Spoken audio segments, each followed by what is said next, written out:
Last time on Two Fat Guys Pool List. Star Wars War of the Bounty Hunters, Issue 1. I'm going to let you take control of this. I have to take a baby break, so I'll be right back. Don't think about what he's doing, guys. Shut up. So, this issue was great. Absolutely great.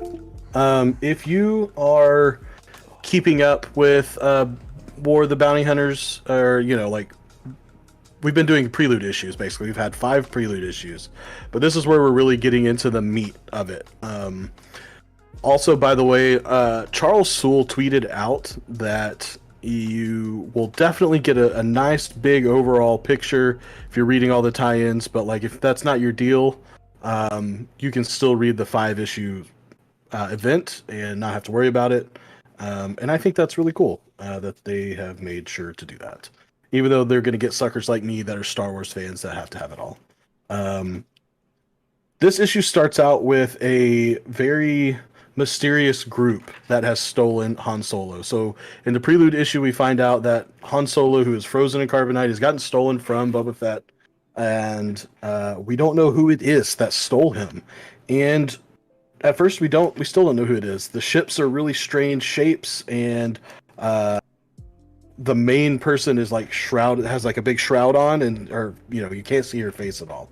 But we will find out who it is.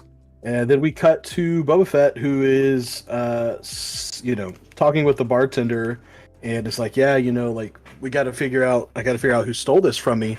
And these people behind him get a page essentially, or a message that's there's this huge, massive bounty out for Boba Fett.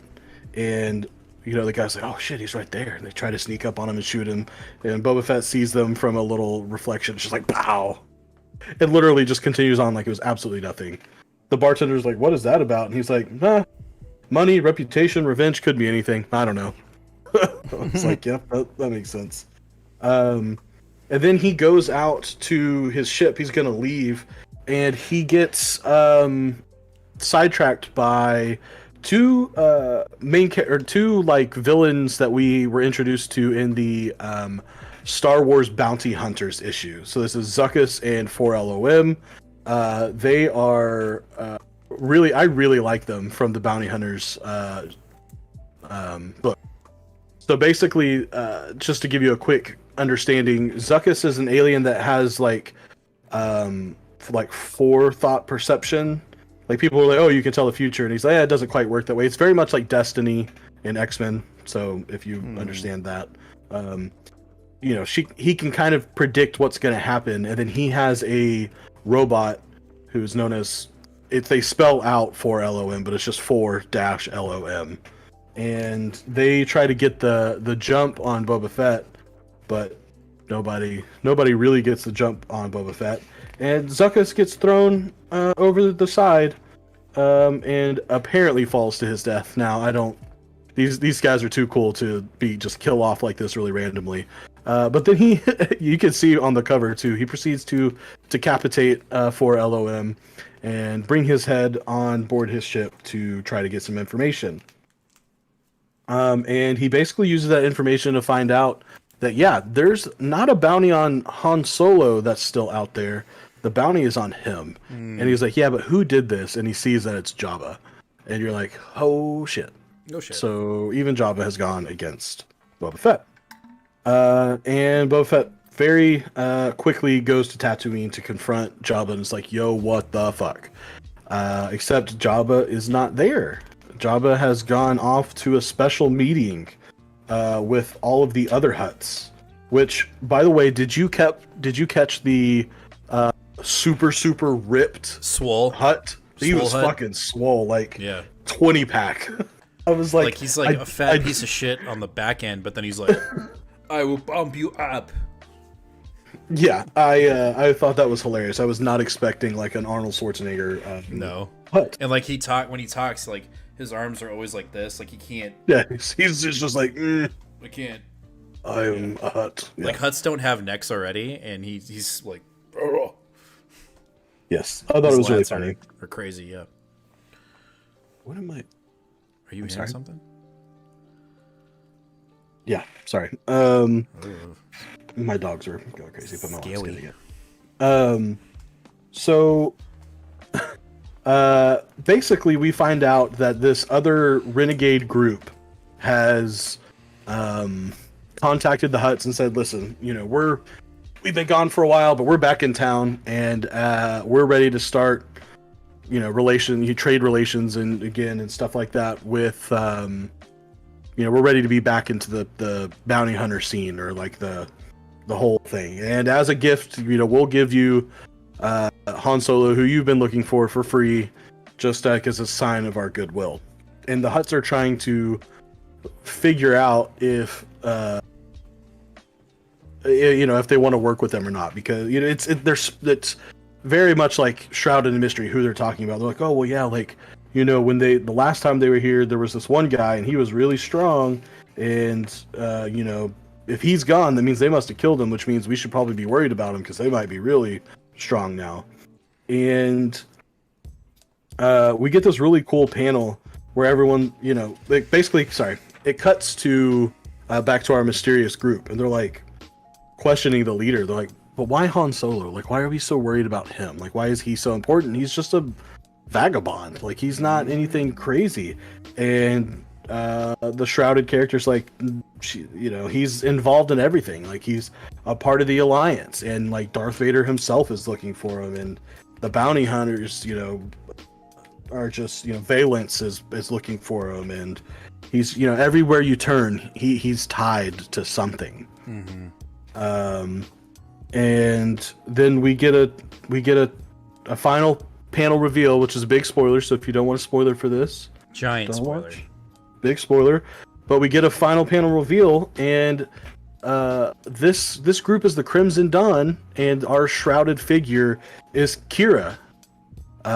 Which I turned the page and I was like, is that the Dragon Queen? Yeah. And it is. It's the Dragon Queen herself. So if you have seen the Solo movie, you will be familiar with Crimson Dawn. And Kira is played by Emilia Clarke. Amelia Clark. As soon as I saw all of this, I was like, yes, continuity tie-ins. Like, this is awesome. Like, I am so happy that they have brought her back, tied her more into continuity, and involved this Crimson Dawn, which is a really cool callback to like a movie, just like a random movie, like not very involved. It's been mentioned in a couple of different like comic book issues and a couple of novels, but it's pretty out there as far as like continuity is concerned. So Yeah. Kira's not, but the group is. So anyway, No. I thought that was super, super cool. I really enjoyed that. No, overall, I like the issue, and it still feels like a heavy metal issue. Like, the artwork reminds me of like a heavy metal issue, which I really enjoy. I don't know. I'm really digging the artwork on this book, and then the story is really good too. Like, I genuinely enjoy. This is what I wanted bounty hunters to be. This is what bounty hunters is now. The first arc of bounty hunters was not good, but ever since then, it has been very good. Very good. Okay. Yes. Gotcha. So also, I do want to say, because I've seen a lot of like, Star Wars is like a double attack when it comes to like people hating, because it's not just comics, but it's also just Star Wars people in general, and everybody thinks they know everything in the world about Star Wars, and they themselves are the experts and should know exactly how stories should end up, and this shouldn't happen, and it gets so overwhelming because so many people are like complaining like, oh, these writers don't care about continuity, they don't care about what's happened in the movies, they just want to write whatever stories they want, Kathleen Kennedy, blah blah blah. And I get really frustrated by that, because you can have problems with maybe Kathleen Kennedy, that's fine, but like particularly like Charles Soule, who's writing this book, who has been writing novels, who has really been really central to the story. I think he's doing a really good job of taking come on, how could you have come up with a full event of between Empire Strikes Back and Return of the Jedi, which is literally the very end of the movie and the very end of Empire, you see them take away Han Solo, and at the very beginning of the next movie, you see Han Solo get broken out. Like, there's no gap in the movies there. And they said they were going to create this whole event based off of it, and I was like, how are you going to do that? And after this issue, I'm just like, that's how you fucking do it. Like, Yeah, hell yeah. Tying in all this continuity, tying in all these people from this extra Solo movie. I love it. Yeah, also, it's good. Final thing I want to point out, because I am an absolute nerd, and I don't know if anyone else is going to catch this or not. When the Hutts are talking, one of the Hutts, Jaden, you can totally have beefs with Kathleen Kennedy. I have my own as well, but just not the writers. I think they're doing a great job. Anyway, while the Hutts are talking, one of the old Hutts falls asleep. That's right. And they're like, "Hey, like, wake up!" And he is like, "Oh, yes." They're like, "Do you think we should proceed?" He's like, "Oh, proceed, yes. I believe Chancellor So is a woman with whom we can do business. Those cats of hers, though, I don't trust them one bit." And I'm sure most people read that and was like, because they even say, like, "Oh, he's 1,000 years old. Leave him alone. He doesn't know what he's talking about." Mm-hmm. That is actually a direct call to High Republic, which is not involved in any of the comics. So far, Chancellor So has only been mentioned, and her cats have only been mentioned in the Charles Soule novel, where we are introduced to the Chancellor of the Galactic Republic, and she has these two, like, 6 foot tall, when they're sitting down, cats that follow her around everywhere they go, and they always look at everyone like they're about to bite your head off, but they're like super nice to her. It was I don't know, it was a, like, when I read that, I was like, Charles Soule, I love you for calling back to your own shit in a tiny little blurb that no one would get except us awesome badass people that have also read your book. So there you go. There you go.